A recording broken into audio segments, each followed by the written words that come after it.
I was trying to find his bio, I only found three words that I think says it all. And those are optimist, mountain climber, and community builder. And I think through his explanation of future positive capital, we'll see a lot of those characteristics present. And he will kick off setting the scene on where we are in the impact and finance world. Thank you, Alexandre. Thank you.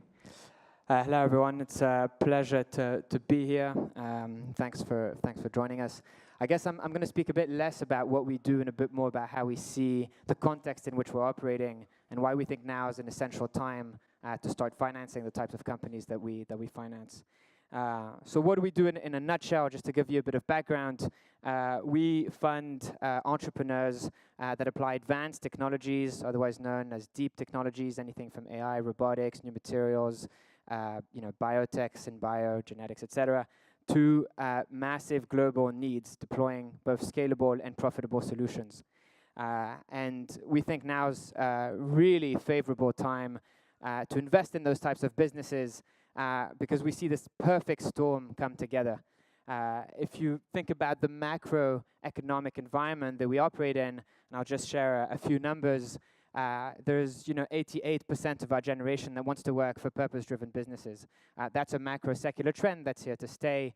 You'll see the best talent gravitate towards those type of companies. They'll have really no problem, and they do have no problem today recruiting leading talent.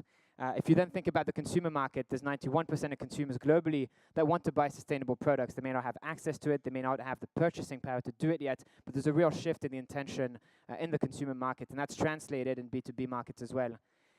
If you then look at it from a demographic perspective, there's these giant shifts that are shifting demand.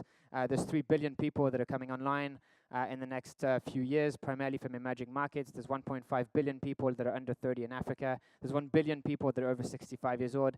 These are global and massive consumer groups that are shifting demand favorably to very specific types of products and services that are responding to their particular needs. And in the middle of that, we're seeing, fueled by this kind of macroeconomic landscape, we're seeing what we think of as huge market opportunities. The good friends at Good Tech Lab alluded to this kind of $12 trillion number, which is validated by a couple of different studies around the size of the market opportunities today that are answering global needs. And I've just put the top 10 here for the purposes of illustration. Stuff like sustainable consumption, new healthcare solutions, circular manufacturing, etc., to give you a sense of the types of areas of focus that we're going to be focusing on, and that more broadly where we see a lot of opportunity. And the last thing is really the convergence of technology. And again, that was alluded to briefly by good friends at Good Tech Lab. But what we're seeing is now really is the time to invest in deep science and in deep tech. Because we're at this very interesting point in time where there's a mutual acceleration, a mutual interdependence between those technologies. It's difficult to imagine, anything in medicine today without AI. It's difficult to imagine genetics without AI, etc. So there's this interconnection and interdependentness that means that any acceleration actually fuels acceleration across the board. And what that means in terms of adoption, if you look at where value has accrued to investors historically in venture, it really is in the installation phase, pre-mass adoption. And that's exactly where we are for a lot of those technologies.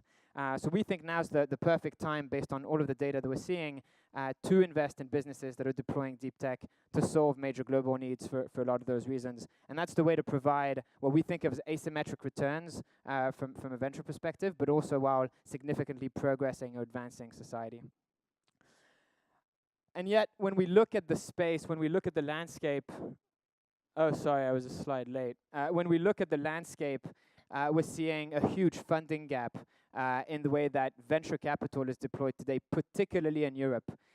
If you look at it from a kind of broad venture perspective, there's only about 7% of funds that are actively seeking those types of companies. We ran a portfolio analysis across most of the big funds, and actually smaller players as well, but the established ones in Western Europe to come to that number. There's very little investment that's actually deployed in deep tech across Europe. Only 16% of capital is deployed in deep tech. And then if you break that number down, it's mostly focused on gaming or enterprise software, so still fairly traditional VC sectors. what's interesting is you then see a real concentration of capital in the same number of deals. So from 2010 to 2017, per quarter, you're seeing the number of deals in kind of seed plus stage stay at about 350 or so every quarter. And yet capital deployed has been multiplied by 2.5. So what that means concretely is that all of the capital is focused on exactly the same deals, about 350 deals per quarter, right? And that leaves huge white space and blind spots for other investors to kind of come in. And that's particularly materialized, that opportunity is materialized when you then look at the exit data. 62% of exits last year, tech exits, were non-VC backed in Europe. And that's a number that it's an intuition that we had, but when we actually discovered the data, it was a number that completely blew our minds. And that's been accelerating. The year before that, it was around 40%. The year before that, was around 20%. So you're seeing this big gap in the way that the venture capital landscape thinks about investing in those types of businesses. And that gap is equally present in the impact sector. So if you take the other angle and look at impact investors, you're seeing a very similar gap. This is not our framework. It's a framework that's developed by Bridges, actually, from who we'll hear right after, that kind of maps out the impact investing landscape. What we think of as the way that the GIN, which is the kind of global impact investing network, the kind of reference body in this space, thinks about impact investment is mostly thematic and impact-first investments. That today is about $114 billion under management globally. If you then divide that number by all of the assets under management that you have globally, you'll find there's only 0.1% of assets globally that are deployed in impact. Right? It's a minuscule number. And then when you start breaking that down, and again, just looking at GIN data, there's 2% of impact investors that invest in technology, and only 3% invest in seed businesses or early stage businesses, right? So you look at it, whether you look at it from venture, you look at it from impact, globally and definitely in Europe, you're seeing this huge opportunity that's in total, this huge gap, that's in total contradiction with the opportunity that we're seeing on the entrepreneurial landscape that's really validated by the way in which the macroeconomic landscape is providing opportunity for those types of businesses. Et la France dans tout ça, we're very good when it comes to sustainable investments. We're actually the leading country in Europe when it comes to SRI investments. Depending on how you measure it, we're anywhere between 1.5 to 5.5x what's deployed in the Netherlands. So we have a real leading role. And yet when it comes to impact investments, somehow we're not that good. And not only are we not good today, we're not actually that good at growing our impact capital. As you'll see, compared to, the graph is kind of off with the colors here, but compared to other regions in Europe, we're actually amongst the kind of slowest growing countries when it comes to impact capital that's being deployed. So that's how we see the landscape, and that's why we think it's important to create a new player and maybe even a new ecosystem that's financing deep tech companies that are tackling major social needs on a global scale. And I'll just give you two examples of companies that we funded in the past few years that represent that. One of them you may have heard of. It's a French company called Insect. They're the leading manufacturer today of insect protein at scale, primarily for the animal feed markets. And so the challenge here being that if the population continues to rise and if demand for meat and fish continues to grow, within 10 years we're going to have a 60 million ton supply gap in protein, and we don't really know how to fill that. And one of the only sources of sustainable protein that we know of to be deployed at scale is farming insects. Because the two major sources today that are fish and soy, primarily for fish meal, are highly unsustainable and are associated with a lot of environmental challenges. So this company has been in existence for about 5 years. They today are the leading producer of insect protein at scale for animal feed and eventually for human consumption. They've built a facility in Dole in the Jura. They have a wide portfolio of patents that covers both the science of what they've developed as well as the technology around building a scalable kind of manufacturing process. And they're very well positioned to become the global leader that manufactures insect protein at scale. And they're a perfect example, I think, of the types of businesses that you can see emerge from France, from the UK, from Germany, from the rest of Europe, really, that are tackling these kind of major global markets. And the second example is also a company that's fairly well known that we invested in. Some of our partners invested in a couple of years ago. It's called What 3 Words. that I think perfectly illustrates the types of businesses that we would go and back. They're in a bit of a different market. They're in the geospatial and logistics market.